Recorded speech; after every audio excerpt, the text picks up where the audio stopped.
O podcast Trivium e a Academia Fundamento juntaram-se na promoção de um ciclo de 3 conferências sobre a liberdade.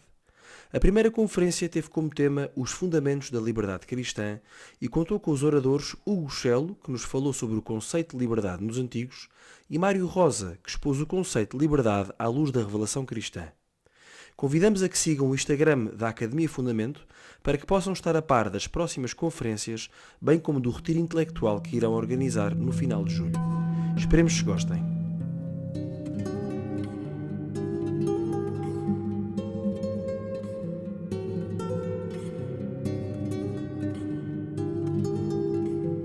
Bem-vindos a esta primeira conferência da Academia Fundamento, este ciclo de conferências sobre liberdade.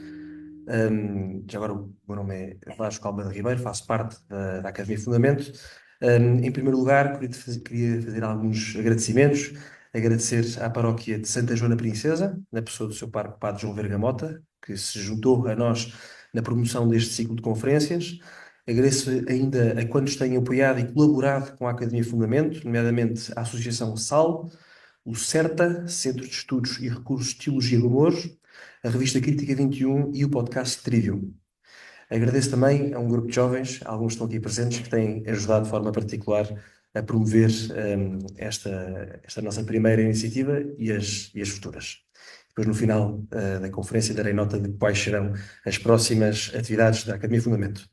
Como disse no início, esta é a primeira conferência sobre liberdade e vamos tratar especificamente dos fundamentos da liberdade cristã. De facto, a liberdade é-nos proposta inúmeras vezes pela cultura contemporânea, não apenas como um valor absoluto, mas como o valor supremo. A liberdade é-nos apresentada como um fim em si mesmo. A pessoa humana tem dignidade, né, na medida em que pode escolher fazer A, fazer B, dizer C ou dizer D. E no nosso país, de forma particular, estamos num ano em que, não é, dizem-nos celebramos 50 anos de liberdade. É uma palavra que está sempre na ordem do dia, não é? E, aliás, como também alguns repararam, a imagem que utilizámos para promover esta conferência, não sem alguma ironia e paradoxo, refere-se à Revolução Francesa, não é? E um dos 3 pilares da Revolução Francesa era precisamente a liberdade. Reforço o efeito paradoxal pressuposto nesta comunicação. Em todo o caso, não é, a noção de liberdade associada à dignidade, não é, deveria ressoar no coração de qualquer cristão. Não é? Diz a Constituição Pastoral Gaudium et Spes, do Concílio Vaticano II, que a liberdade verdadeira é um sinal privilegiado da imagem divina no homem. É um sinal da imagem divina no homem, pois, citando Santo Ireneu, o homem é racional e, por isso, semelhante a Deus, criado livre e senhor dos seus atos. Mas note-se que a passagem da Gaudium et Spes fala numa liberdade verdadeira, o que subentende também uma liberdade falsa. Aliás, o próprio Jesus afirmou, e continua a afirmar, naturalmente, que, permanecendo na palavra, conhecemos a verdade. E essa verdade é ela que nos faz livres. Mas o que é que significa ser livre? Será a liberdade um fim em si mesmo? Somos livres para algo mais? E é sobre esta liberdade, ou os fundamentos desta liberdade, que hoje queremos falar e, naturalmente, também distinguir daquilo que seria uma falsa liberdade, ou os fundamentos de uma falsa liberdade. E para explicar tudo isto, temos hoje connosco o Chelo e o Mário Rosa, que passo a apresentar. São ambos licenciados em Filosofia pela Faculdade de Ciências Humanas da Universidade Católica Portuguesa, sendo que o Chelo prosseguiu os seus estudos no Instituto de Estudos Políticos da mesma universidade, tendo em 2000 obtido o grau de mestre, em 2011 o grau de doutor em Ciência Política e Relações Internacionais, com a tese Verdade e Liberdade, a doutrina da liberdade religiosa no Concílio Vaticano II e o pensamento de John Courtney Murray. Em 2021, até 2021, lecionou vários cursos de Filosofia Política, Filosofia Moral e Doutrina Social da Igreja na Faculdade de Ciências Humanas, Instituto de Estudos Políticos e Faculdade de Teologia da Universidade Católica Portuguesa. Atualmente é professor de Teoria Política e de Português no Colégio de São Tomás. Ao Mário Rosa, depois da licenciatura, prosseguiu os seus estudos na Faculdade de Letras da Universidade de Lisboa, obtendo o grau de mestre em Filosofia com uma tese sobre Xavier Zubiri. Em 2018 foi orador no curso Thomas More e em 2019 fundou a Casa da Divina Comédia. É autor de um romance histórico, O Teatro dos Mundos, e organizou durante 20 anos ações de voluntariado no Centro de Deficientes Profundos João Paulo II, em Fátima. Atualmente é também professor do Colégio de São Tomás de Filosofia e Religião. Vamos organizar a conferência desta forma. Em primeiro lugar, o Costello irá falar sobre, ou melhor, irá contextualizar a noção de liberdade cristã a partir da filosofia clássica, que antecede naturalmente o próprio cristianismo. Depois, Mário Rosa irá falar de liberdade cristã enquanto elemento novo, enquanto novidade. Haverá ainda depois um tempo para perguntas antes de concluirmos. Portanto, passo a palavra ao Hugo Costello. Ok. Muito obrigado aqui à Academia de Fundamentos e pelo convite, que agradeço aqui no Vasco. Aqui o desafio que é proposto é falar da liberdade no mundo antigo. Ou seja, estou aqui a circunscrever a minha comunicação ao mundo greco-romano. E, na verdade, se nós olharmos para a questão da liberdade, tomando apenas como ponto de interesse o pensamento ético, na verdade, ele não tem assim uma relevância tão grande. É possível procurar na Ética Nicómaco de Aristóteles, se calhar o maior tratado ético da Antiguidade Clássica, e não encontrar uma única vez a referência ao termo liberdade. Encontramos referências a muitos outros conceitos, virtude, e entre as virtudes, justiça, coragem, temperança, sabedoria, prudência, etc. Mas liberdade vê-me muito pouco. De facto, temos que ir, quando falamos do pensamento clássico, para uma conjugação sempre de liberdade com o contexto social e político, diria assim. E, precisamente por isso, ao estar a falar da liberdade no mundo antigo, e a falar da liberdade dos antigos, inscrevo, e é impossível deixar de o fazer, sempre qualquer comunicação que tome como tópico fundamental este problema, o texto de Benjamin Constant da liberdade dos antigos comparado à liberdade dos modernos, em que ele diz que há realmente uma grande diferença entre a liberdade, tal como os antigos a concebiam, essencialmente como uma espécie de partilha do poder social pelos vários elementos ou cidadãos de uma determinada comunidade política, que no fundo não é nada mais do que uma espécie de exercício coletivo de certas facetas da soberania que se partilham pelos cidadãos, ou seja, a possibilidade de participarem numa assembleia, para decidir um tratado de paz, para declarar guerra a uma cidade inimiga, para fiscalizar mercados, para destituir ou nomear magistrados, daquilo que é a nossa liberdade moderna, que Benjamin Constant defende como uma espécie de gozo tranquilo da nossa independência privada.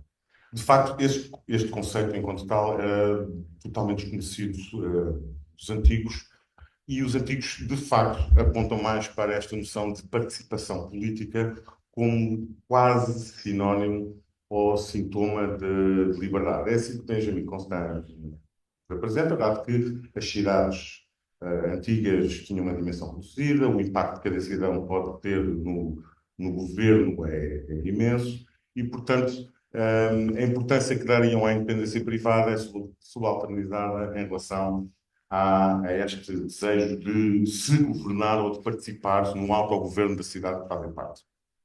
Isso corresponde, em certa medida, em grande medida, àquilo que é uma perspectiva clássica sobre a liberdade, autogoverno e participação no autogoverno. Mas, na verdade, a noção de liberdade é bastante mais, como é que eu ia dizer, radical no sentido, e isto é utilizado em vários textos da Antiguidade, de libertação. Estou a pensar, de libertação de um domínio de um adversário ou de uma potência estrangeira. Não está submetido ao poder de outrem. Isto os antigos têm. É evidente, por exemplo, na tragédia de Ésquilo de Persas, em que, quando se está a falar, no contexto das guerras pérsicas, das cidades-estado gregas com a Pérsia, a ideia de que a luta é uma luta pela libertação de filhos, mulheres, santuários e túmulos dos nossos antepassados É assim que o verso 402 a 405 da tragédia nos apresenta essa tarefa de libertação. Mas libertação de quê? Os versos 585 em diante vão-nos dizendo libertação do jugo, da força, libertação de tributo instituído por um soberano estranho, libertação da veneração devida a um rei estranho e libertação de uma lei que nos é imposta de fora. É neste sentido de libertação que os gregos entendem, em primeiro lugar, a liberdade, ou seja, não estarem submetidos a uma potência externa ou adversária. Esta noção de adversário não estar submetido encontra-se também no primeiro texto, é um fragmento de uma tragédia de Enio, Quinto Enio, Fênix, da qual temos apenas alguns fragmentos, e em que a palavra aparece na literatura latina pela primeira vez, libertas, neste sentido, é animado pela virtude e pela coragem que enfrentamos o adversário de forma inocente. É através desta libertas, com o peito puro e com o peito elevado, que podemos assim confrontar o adversário. Esta noção de liberdade, portanto, está sempre associada a uma perspectiva confrontacional. Nos dois textos aparece-nos isso e aparece esta noção da não submissão, cá está, a um poder tutelar que me impõe a sua lei ou as suas regras de forma a potência estrangeira ou um adversário. Esta noção de liberdade, no sentido de libertação, embora eu esteja talvez a entrar no tópico da próxima conferência de livres de quê, é livre de uma submissão externa ou arbitrária e injusta, é algo muito presente na cultura e no domínio mental grego, greco-romano, que se prende também com um aspecto importante que é aqui revelado, esta relação tutelar em Aristóteles, quando nós tentamos procurar nele, naquilo que é a fundamentação da sua teoria da escravatura, a diferença entre aquilo que é o escravo e o homem livre. E é uma teoria que vale a pena visitar, não só por curiosidade histórica, mas para perceber que a teoria de Aristóteles sobre a escravatura não é apenas uma teoria fruto de uma época e de um contexto. Aristóteles aí tenta mesmo fundamentar a razão de ser, da qualidade de ser escravo. E diz-nos algumas coisas impressionantes, em que o escravo, definido quer como instrumento animado ou propriedade viva, é alguém que, tendo estas qualidades, mantém-se sendo humano. Aristóteles, por duas vezes no livro 1 da Política, quando está a referir ao escravo, está a referir-se ao escravo dizendo que ele é propriedade viva e, ao mesmo tempo, isto não afeta a sua humanidade, o seu caráter de homem, diríamos assim. Noutro ponto em que está a tentar descortinar quais são as diferenças entre as virtudes do homem livre e do escravo, diz-nos qualquer coisa como, bom, eles não podem ter só virtudes servis, mas também não podem ter a integralidade das virtudes do homem pleno, dado que, se ele não tivesse qualquer tipo de virtude, seria o embaraço, o próprio Aristóteles reconhece isso, dado que eles são seres racionais e humanos. Portanto, para Aristóteles, este caráter de, por natureza, estar submetido à tutela de outra, e o escravo deve estar, e é bom e justo que assim esteja, não é algo que afeta sequer a sua humanidade. O termo aqui é abusivo da minha parte, porque ele não existe. O seu caráter de homem, diríamos assim. Portanto, ele é perfeitamente compatível. Uma natureza incapaz, e é isso que fundamenta a distinção entre livre e escravo, incapaz de deliberar, ou seja, homens que têm incapacidade estrutural de escolher os meios mais adequados para a promoção dos seus fins, que isso não afeta a própria humanidade. Portanto, há aqui uma desconexão entre a relação de liberdade com o caráter do homem enquanto tal. Isto também se verifica, por outro lado, agora para passar ao mundo romano, em Sede, quer nas cartas ao Lucílio 47, a carta 47, em que ele começa a carta precisamente, dizem-me pessoas vindas junto de ti que te comportas com os teus escravos como se fossem os teus familiares. Na verdade, Sérgio diz, eles são escravos, não, são homens, eles são escravos, não, são companheiros mais humildes, São escravos? Não, são camaradas. Portanto, é mais um exemplo de um texto em que não se procura roubar a humanidade ao escravo, ao mesmo tempo que se lhe nega a liberdade. Em momento nenhum dessa carta, Seneca tira a conclusão que, precisamente devido à sua humanidade, se deve dar a liberdade, ou seja, a estrutura de tutela e de exercício de poder sobre o escravo deve manter-se, apesar de terem todos os outros atributos humanos, exceto o da liberdade. Portanto, isto é uma coisa é um assunto, um tópico que devemos notar. Em ambos os casos, a questão da humanidade e da liberdade pode ser afirmada, ou melhor, a da humanidade e da ausência de liberdade pode ser afirmada, e para estes autores sem contradição, o que para o nosso mundo e para o mundo cristão, em certa medida, pode parecer estranho, mas aí o Mário já nos vai dizer mais qualquer coisa de seguida. Outro aspecto que eu não queria deixar de realçar é que estamos sempre aqui a utilizar, portanto, liberdade, o conceito de liberdade como um conceito de oposição. Isso é clássico, quer em cultura grega e cultura romana, como tendo um oposto que lá está nesta relação tutelar ou de domínio, no caso, isto é o domínio despótico, um, oposto de liberdade à servidão, ou seja, ao conceito romano de servitude. Na verdade, essa relação é mais vincada em todos os autores clássicos.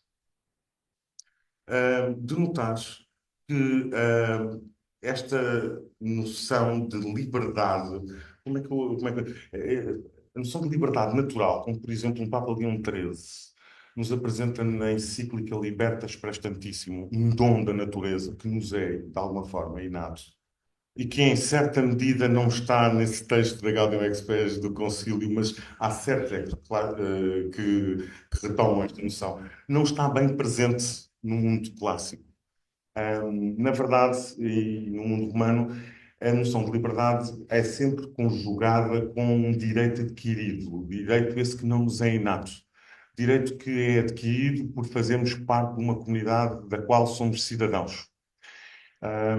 E nesse sentido, ela é indissociável de um direito concebido e, portanto, não inato, e ao mesmo tempo sempre em relação com a noção de lei. Isso pode ser aqui importante. É na defesa Cluêncio, em que vemos isso, defesa a Cluêncio 53, em que vemos isso dizer precisamente somos todos servos da lei de forma a podermos ser livres. Portanto, essa associação a lei e direito como possibilidades ou condições de implementação da liberdade é algo que está bem presente em Cícero, sendo desde as Filípicas a panagem daquilo que é o povo romano. Todavia, vale a pena chamar a atenção aqui para um aspecto. Cícero na República, no livro 3 da República, diz-nos ainda, portanto, da sua República, diz-nos, na verdade, que acerca do povo que governa todas as coisas e que em todos os assuntos gere as questões da República com o seu arbítrio, normalmente chamamos a isso libertas, mas na verdade não é libertas, é licência. Porque aqui a decisão do povo estava a ser vista de forma em antinomia com aquilo que era a lei.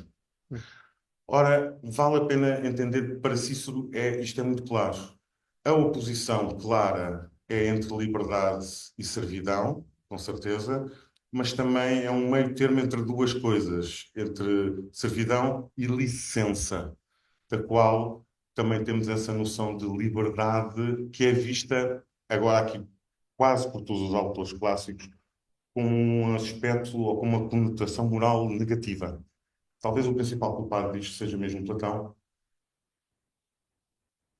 na República, ao tentar descrever as condições de implementação do regime democrático, apresenta-nos as várias características da democracia quando se institui, que é a liberdade de dizer o que se quer e de se fazer o que quiser, pluralismo, falta de exigência com que se ocupam os cargos públicos devido ao mecanismo de sorteio para nomeação para algumas magistraturas e uma deficiente concepção de justiça que trata aquilo que é igual e desigual da mesma forma. Para Platão, claramente, quando estamos a colocar a liberdade no domínio político, estamos a falar sempre do exercício indevido da autoridade que cria desordem. Isto é, tomando os desejos todos como iguais, aqueles que são necessários ou desnecessários, na verdade, o homem, em democracia, acaba sempre por, para Platão não é abusar, mas sempre por transgredir a ordem, a devida ordem instituída, e por isso o exercício da liberdade transforma-se necessariamente em licença e, ao mesmo tempo, cria aquilo que é um dos piores inimigos da comunidade política devidamente ordenada, a anarquia. Portanto, nesse sentido, liberdade equivalente a licença é igual à anarquia. Isto é algo que está bem presente no pensamento platónico, fortemente vincado, do qual diz que é por isso que necessariamente daqui surgem outras formas que, para além da anarquia, tentam inverter a ordem natural, ou seja, a tirania, e que, em certa medida, passa também para o pensamento romano, mas lá está, com esta hipótese de, em Cícero, neste caso, temos a ideia de que na conjugação entre liberdade e lei, a gente consegue propor algo acerca da liberdade e do exercício da liberdade que consegue escapar aos dois extremos opostos, ou seja, à servidão e à licença. Ah, não considero que estes tópicos, ou seja, libertação, negação de uma tutela indevida, arbitrária de uma potência adversária ou estrangeira, a noção de licença, tenham influído diretamente em tópicos ou em questões neotestamentárias. Mas se formos apurar as várias noções de eleuteria na literatura neotestamentária, vamos ver que grande parte destas questões voltam a ser retomadas. Na verdade, liberdade significa também, eu tirei aqui algumas notas, a ver se agora não me esqueço destas. Liberdade significa, em certa medida, por exemplo, em Romanos 6:15, o não estar sujeito ao domínio do pecado. Em vários momentos da carta de São Paulo aos Gálatas, não está submetido ao jugo da lei, ou não está submetido à letra da lei. Portanto, estamos sempre aqui a apurar a noção de liberdade, precisamente por oposição a uma submissão indevida a uma potência não estrangeira, nem adversária, mas a vários elementos que afetam o exercício ou a plenitude das nossas funções, dos desejos corruptos, da corrupção ou das misérias da fragilidade terrena, como acontece em Romanos 8:21. Também temos, por outro lado, a noção de que a liberdade pode equivaler a licença ou licenciosidade, na segunda carta de Pedro 2:19, e também a noção de que a liberdade, isso não está referido em literatura antiga, talvez estoica, mas eu por aqui não tenho certeza, a realização de atos indiferentes em relação à salvação. Ou seja, isso acontece, por exemplo, na primeira carta aos Coríntios 10:29, sobre a questão de poder ou não de comer a carne que foi sacrificada aos deuses. Exatamente. Portanto, estes três tópicos, a relação de atos indiferentes para a salvação, a licença ou licenciosidade e a não submissão ao jugo, neste caso, do pecado, da letra da lei ou de condições de miséria e fragilidade, estão aqui também presentes. São tópicos apenas que evocam, diríamos assim, o mesmo âmbito temático, mas eu não creio que tenha sido aqui uma influência direta do pensamento antigo para a literatura testamentária, embora naturalmente gravitem estes temas como temas de âmbito geral, em que várias culturas partilham das mesmas preocupações, culturas com raízes na antiguidade acerca da liberdade. Muito bem. Obrigado, Hugo. E isso deixa-nos uma boa nota que é perceber então de que forma é que, peço desculpa, de que forma é que o cristianismo, ou melhor, a liberdade enquanto, enfim, elemento cristão é uma novidade. Então, em primeiro lugar, agradeço o convite que me fizeram, especialmente ao José Cortes, que tem tido uma qualidade de livro impressionante. Bom, primeiro, começo exatamente fazendo uma pequena introdução. Nós hoje temos uma experiência muito clara de liberdade, contínua, de atos que eu decido e, sobretudo, acompanhados de uma testemunha, que é a consciência. Não é só uma coisa minha, não é só uma coisa que eu decido fazer, mas sempre acompanhado como uma testemunha. Fizeste aquilo. Muito clara, muito precisa. Mas se ela hoje é clara e precisa, é porque foi devidamente conceptualizada. E isto é importante ter em conta. Ou seja, um grego também tinha consciência. Um grego também fazia decisões. Mas, se não tem uma conceptualização devida dessa experiência, tudo se perde. E isto é importante ter em conta, principalmente hoje, num mundo em que estamos todos muito avessos a teorias, ideologias e coisas. Não, o que é importante é o concreto, a experiência, etc. Cuidado. É preciso ter muito cuidado. É bom ter havido esse movimento e de realmente tentar fundamentar as coisas em experiências muito claras e perceber a sua prioridade sobre a teoria, ninguém diz o contrário, mas cuidado. Quem não sabe é como quem não vê, quem não sabe, não vê. É exatamente assim que acontece. Quando não temos uma conceptualização de vida, nós perdemos clarividência. Deixamos de ver até coisas muito óbvias, muito claras. E na questão da liberdade, isto é um tema claríssimo. A mudança que houve com o cristianismo foi extraordinária e informou-nos completamente na nossa vida e na nossa cultura ocidental, mas houve um trabalho enorme de muitos pensadores cristãos, muitos padres da Igreja, muitos doutores da Igreja, a tentar aprofundar,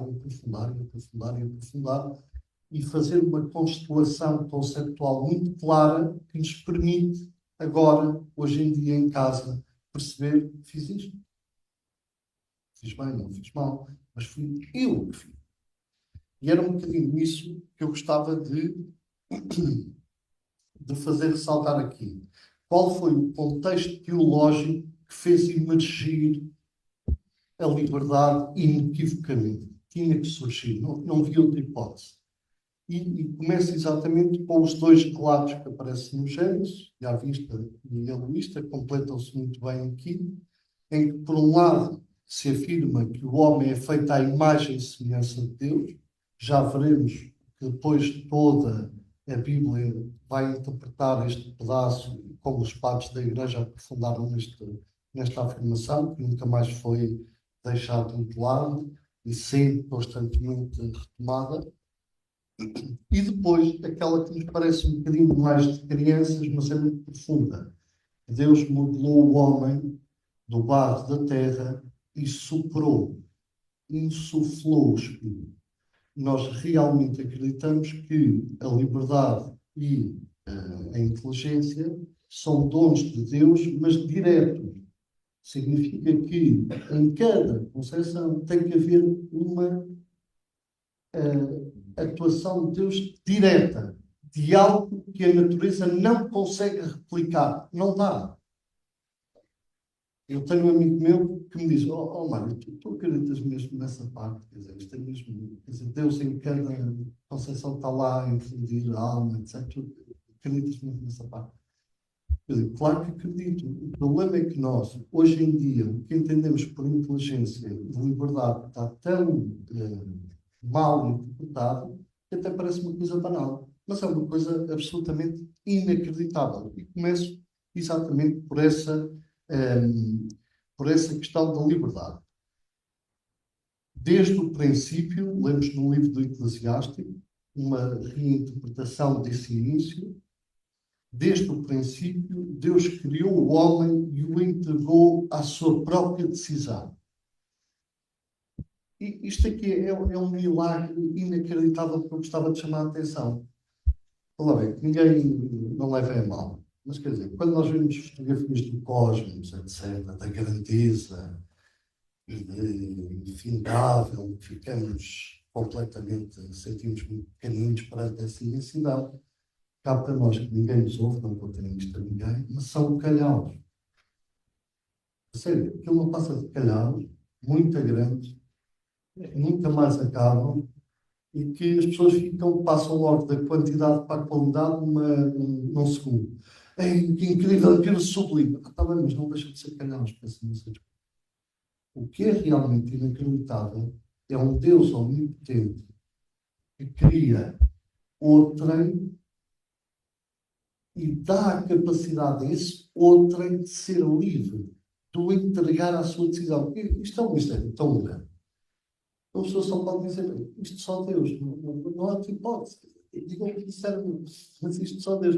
E isto é uma coisa que nós vemos acontecer, quer dizer, diariamente. No outro dia fui jantar à casa de uma amiga e eu telefonei-lhe antes a dizer, olha, queres que leve alguma coisa, vinho, sobremesa, etc.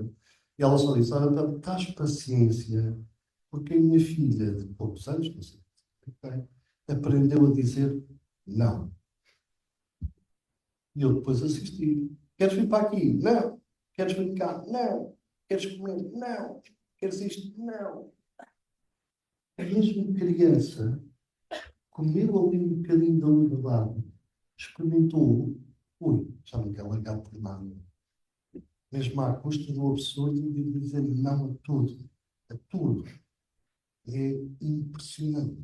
É realmente um mistério. E só não é um mistério porque nós estamos muito habituados a ele. Claro, nós também somos livres e, obviamente, habitamos muito depressa a nós próprios. Mas, quer dizer, a primeira coisa que temos que pensar é só realmente um ser absolutamente omnipotente consegue criar outro que seja desvinculado dele, de uma autoridade absoluta, e disse: decides tu. És tu, por tua própria. Este milagre não podemos esquecer. E por muitas coisas que digamos a seguir, devemos sempre pensar que nunca esgotam este milagre, mas de longe, esgotam. Nós podemos dizer só algumas coisas que podem ser interessantes. O que nós perdemos hoje em dia, o segundo ponto, o que nós perdemos hoje em dia foi que a inteligência também já não achamos que é dom divino. Quer dizer, há aqui uma capacidade natural que nós temos, etc. Vale a pena aqui ter em conta que a inteligência tem várias dimensões e há algumas delas que se destacam mais, como não pode ser só uma coisa humana. Isso, do meu ponto de vista. A inteligência tem várias operações, uma delas o raciocínio, etc., o juízo, conceitos, etc. Mas tem uma coisa que os meus alunos, alguns estão aqui presentes, já se riem de eu insistir tanto nisso, tem uma capacidade que é o nous, e que os medievais traduziram por intelectos, que é a capacidade, não só como depois se desenvolveu muito, da captação dos primeiros princípios, que tem que ser imediata, a simples intuição, como apreende as coisas enquanto são. Isto é um milagre inacreditável, que às vezes só conseguimos topar com a diferença dos animais. Os animais apreendem as coisas de um modo muito específico. E Aristóteles aí foi muito cuidadoso na ética, dizendo que o leão não apreende a gazela enquanto gazela. Apreende a gazela enquanto comida, presa. Um cão apreende-nos a nós enquanto dono de conforto, de segurança. Mais nada. Nós conseguimos apreender as coisas enquanto são. E conseguimos aprender as coisas enquanto somos. Nós conseguimos aprender as coisas numa independência e numa alteridade total. E este é o primeiro ponto de liberdade. Ou seja, as coisas não nos impõem à partida já uma reação, uma resposta, uma determinação. Elas simplesmente, pela nossa capacidade de inteligência, nós simplesmente estamos na realidade. E isso abre-se um campo imenso para a liberdade. Posso decidir. Posso decidir apenas contemplar a gazela. Posso decidir também matá-la e comê-la. Posso decidir fazer muitas outras coisas. Mas abre-se aqui um campo e tudo permitido por esta coisa que se chama inteligência, que nos coloca na realidade não só das coisas, mas de nós próprios. E isto é a primeira coisa a destacar nisto tudo. Nós somos livres para ser e para nos apercebermos que somos e que as outras coisas são e que eu faço as minhas decisões na realidade das coisas. E isto é é um milagre que não dá muito para explicar. Podemos descobrir, podemos tentar ir por um lado. Portanto, a primeira resposta que eu dava à liberdade para quê? Eu diria liberdade para ser. Já é tanto, mas é inacreditável. Depois, no terceiro ponto, liberdade de escolha e liberdade de ser. Os gregos descobriram porque conceptualizaram, não era que outros povos não descobrissem, mas como conceptualizaram, viram mais fundo, descobriram a virtude e descobriram que eu repetindo hábitos, crio um hábito que facilita a repetição desse hábito. Eu não só estudei 30, 40, 50 vezes, como me tornei um estudante. Ou, um lado negativo, eu não só roubei uma, duas, 40, 50 vezes, mas tornei-me num ladrão. Mas os gregos, nesta dimensão da virtude, viram mais o aperfeiçoamento da natureza. Eu com a virtude, eu consigo aperfeiçoar as minhas capacidades. Os cristãos, pelo seu lado, viram isto como a capacidade de eu me determinar a mim mesmo. Eu posso, de algum modo, escolher aquilo que quero ser. Ou seja, a grande pergunta que nós temos que fazer perante as escolhas não é quero escolher aquilo ou aquilo, porque gosta ou não gosta, etc. E não sei o quê. Nós perdemos imenso tempo a pensar sobre isso e raramente pomos a pergunta radical. Em que é que eu me vou tornar? Em quem é que eu me vou tornar ao escolher isto, aquilo e aquilo? Essa é a questão da liberdade. Quer dizer, a minha liberdade não fica fora. Eu não tenho só umas coisas, quantas coisas para escolher. Não, eu estou-me a determinar a mim próprio. E isto é importantíssimo. E que hoje em dia, ao falar tanto de liberdade de escolha, obviamente que é importantíssimo. Se não temos escolha, depois também não podemos determinar quem queremos ser. Mas é um meio para algo muito mais profundo, que é eu querer escolher aquilo que quero ser. Liberdade para quê? Na pergunta, para o que eu quiser ser de mim. E esta é a questão fundamental sempre da liberdade. Para aquilo que eu quiser ser de mim. Depois, quarto ponto, falo de liberdade, natureza e individualidade. E levanto aqui dois problemas que se punham no contexto do mundo antigo com o mundo novo, que nos ajuda a perceber um bocadinho mais a radicalidade da liberdade. Para determinar a essência de alguma coisa, eu tenho que fazer um ato de abstração, que é um ato extraordinário, sem o qual nós não conhecemos absolutamente nada, ninguém está a nos estudar. Mas, neste caso, deixa um problema sério, que é, eu vou ter que recolher, abstrair as coisas comuns e separar, abstrair significa separar, e separar tudo o que é particularidade, tudo o que é individualidade. E, portanto, eu posso definir o homem como animal racional. Ótimo, livre, ótimo. Mas isto levanta um problema enorme, principalmente para o cristianismo, e atendendo que ele é criado diretamente e numa questão que a natureza não pode replicar. Então o ser indivíduo é um acidente? Então pouco importa? Obviamente que isto levanta um grande problema, e São Tomás de Aquino também desenvolveu muito a via de Aristóteles, dizendo, mas é uma substância individual. Ok, tudo bem, mas mesmo a substância pode ser apenas numericamente diferente. Ainda não chega para resolver o problema. A questão, mais uma vez, veio também por outro lado, que era a questão da Santíssima Trindade. Então, mas como é que é isto? Uma só natureza de três pessoas diferentes. Então, e os três pessoas diferentes é acidental ou ser de Deus? Mas não dá. Mas não podemos entrar por aí. Ora, isto levou, e na teologia já estava a ser preparado, Santo Agostinho, obviamente, que desenvolve bastante isso, que obviamente o modo de ser pessoa da divindade era o modo como possuía a natureza divina. O Pai como origem, o Filho como gerado, o Espírito Santo como procedente. E a partir daqui ele faz um raciocínio muito simples. Se não somos feitos à imagem e semelhança de Deus, e se Deus é pessoa e natureza, então tem que haver alguma coisa em nós que também é possível distinguir entre pessoa e natureza. E depois faz uma coisa inacreditável, como talvez só ele sabe fazer. Façam vocês a experiência. Eu, por um lado, sou inteligente, sou fluente, tenho memória, mas, por outro lado, eu não sou a minha inteligência, eu não sou a minha vontade, eu não sou a minha memória. Isto estabelece a primeira conceptualização do ser pessoa, que depois, mais à frente, será muito aprofundado, principalmente por Ricardo São Vítor, que desenvolve brutalmente toda esta ideia. Ser pessoa fica definido como um modo como o eu se apropria da natureza. Ou seja, todos nós temos a mesma natureza humana, mas podemos apropriar-nos de modos diferentes. E tendo em conta aquilo que já sabíamos sobre a virtude, então também nos podemos apropriar, aperfeiçoando certos hábitos e não outros, etc, etc.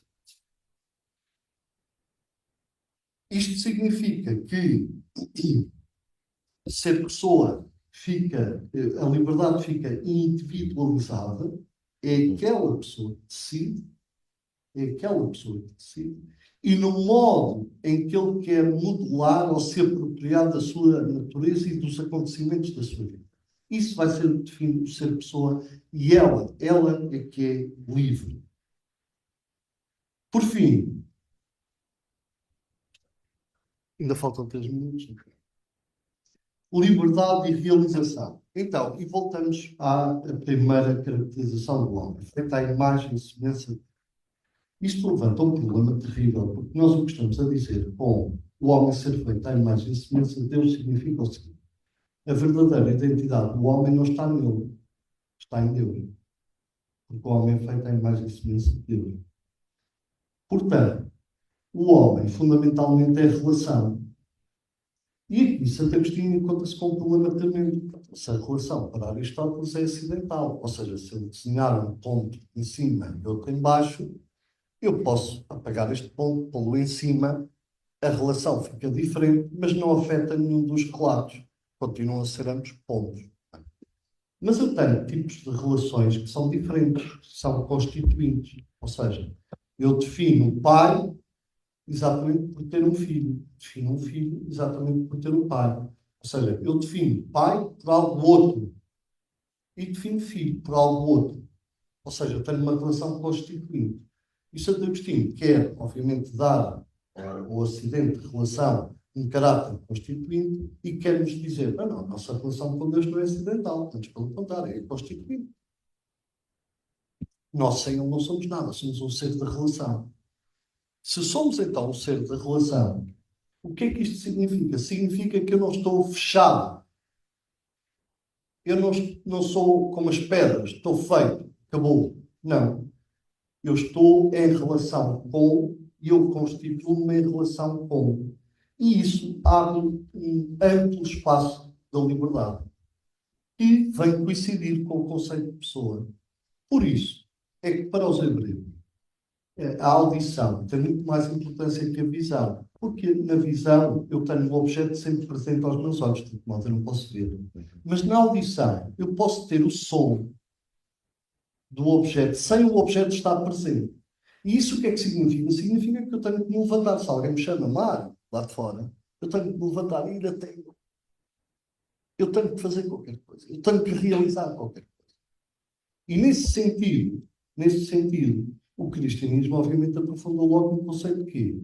Vocação, caminho, como é óbvio. Eu tenho que percorrer. Há alguém que me chama. Eu tenho que ir até essa pessoa. Mas não é só alguém que me chama. É alguém que me constitui fundamentalmente. E, portanto, eu devo ir ao seu nome. Eu devo atender, devo ouvi-lo e devo dialogar com ele. E este é talvez dos fundamentos. Obviamente podemos falar muito mais, mas só para cumprir aqui o tempo. Liberdade para quê? Para ser mais do que eu. É o que nós realmente queremos, no fundo. O que é que nós queremos? Ser como Deus.